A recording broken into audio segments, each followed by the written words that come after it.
Praise the Lord. தேவனுக்கு மகிமை உண்டாவதாக. ஆண்டவரும் இரட்சகருமாய் இருக்கிற இயேசு கிறிஸ்துவின் இணையற்ற நாமத்தினாலே இந்த கால வேளையில் உங்கள் யாவரையும் நான் வாழ்த்துகிறேன்.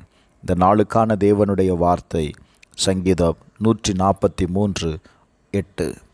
அதிகாலையில் உமது கிருபையை கேட்க பண்ணும். உம்மை நம்பி இருக்கிறேன். நான் நடக்க வேண்டிய வழியை எனக்கு காண்பியும். உம்மிடத்தில் என் ஆத்துமாவை உயர்த்துகிறேன். எனக்கு அன்பானவர்களே, தாவீது இந்த வசனத்தில் ஒரு ஆழமான வேண்டுதலை அவன் செய்கிறான். அவர் சொல்லுகிறார், காலை நேரத்தில் உமது கிருபையை கேட்க வேண்டும் என்று சொல்லுகிறான். ஏன் காலையில் கர்த்தருடைய கிருபையை கேட்கணும் அப்படின்னா, ஒரு நாளின் ஆரம்பம் நம்முடைய மனநிலையையும் முடிவுகளையும் தீர்மானிக்கிறது. நாம் எழுந்த உடனே நாம் கவலையை நினைக்கிறோமா, பயத்தை நினைக்கிறோமா, இல்லையென்றால் தேவனுடைய கிருபையை தேடுகிறோமா? தாவீது ஒரு ரகசியத்தை சொல்லுகிறார். காலை நேரத்தில் தேவனை தேடினால் அந்த நாள் முழுவதும் வழி தெளிவாகும் என்று சொல்லுகிறார். இந்த வசனத்தை நீங்கள் கவனிக்கும்போது 2 காரியங்களை வெளிப்படுத்துகிறது.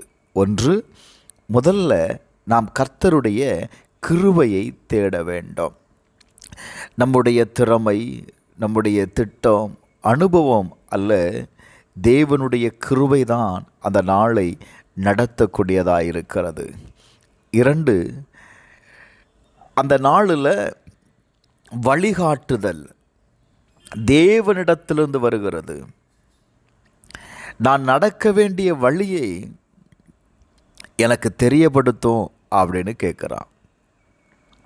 நாம் எல்லாவற்றையும் தெரியாமல் இருக்கலாம், ஆனால் தேவன் நமக்கு சரியான வழியை காட்டுவாருங்க.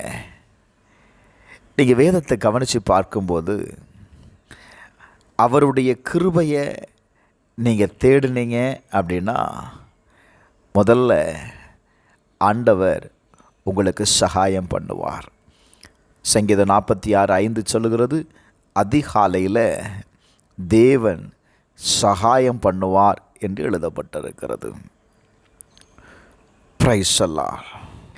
2வது, சங்கீதம் 90:14 வாசிக்கும்போது, அந்த நாள் முழுவதும் நீங்கள் மகிழ்ந்து இருக்கும்படி, அந்த நாள் நீங்கள் செய்கிற காரியத்தில் திருப்தி அடையும்படி அவருடைய கிருபை உங்களை திருப்தி ஆக்குகிறது.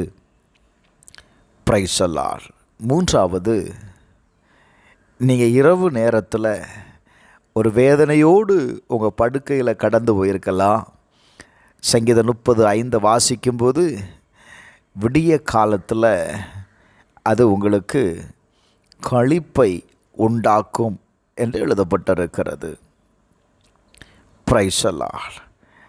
எனக்கு அன்பானவர்களே, இந்த காலவேளை நம்முடைய இருதயத்தை தேவனிடத்திற்கு நாம் ஏறெடுப்போம். வேதம் சொல்லுகிறது, புலம்பலின் புஸ்தகம் 3வது அதிகாரம் 41வது வசனத்தை வாசிக்கும்போது, நாம் நம்முடைய கைகளோடு கூட நம்முடைய இருதயத்தையும் பரலோகத்தில் இருக்கிற தேவனிடத்திற்கு ஏறடக்க கடவோம் என்று எழுதப்பட்டிருக்கிறது. முதலாவது, தேவனிடத்தில் நம்முடைய இருதயத்தை ஏறெடுப்போம். இருதயத்தில் இருக்கிற எல்லா திட்டங்களையும் தேவன்கிட்ட சொல்லுங்க. நான் சொல்லுவேன், இந்த கால வேளையில் உங்கள் வாழ்க்கையில் நீங்கள் செய்யணும்னு தீர்மானித்த எல்லா காரியங்கள்லையும் தேவனுடைய ஆசீர்வாதத்தை நீங்கள் பார்ப்பீங்க. எங்கள் பரலோக பிதாவே, இயேசுவின் நாமத்தில் ஜெபிக்கிறப்பா, இந்த கால வேளையில் ஆண்டவரே, உம்முடைய கிருபைக்காக நாங்கள் காத்திருக்கிறோம். இந்த நாள் செய்ய வேண்டிய எல்லா வேலையும் செய்து முடிப்பதற்கு ஆண்டவர் எனக்கு உம்முடைய கிருபையை தாரும். நாங்கள் நடக்க வேண்டிய வழியை எங்களுக்கு காண்பியும். இந்த கால வேளையில் உம்மிடத்தில் எங்கள் ஆத்துமாக்களை, இந்த கால வேளையில் உம்மிடத்தில் என் ஆத்துமாவை உயர்த்துகிறப்பா. இயேசுவின் நாமத்தில் ஜெபிக்கிறேன் பிதாவே.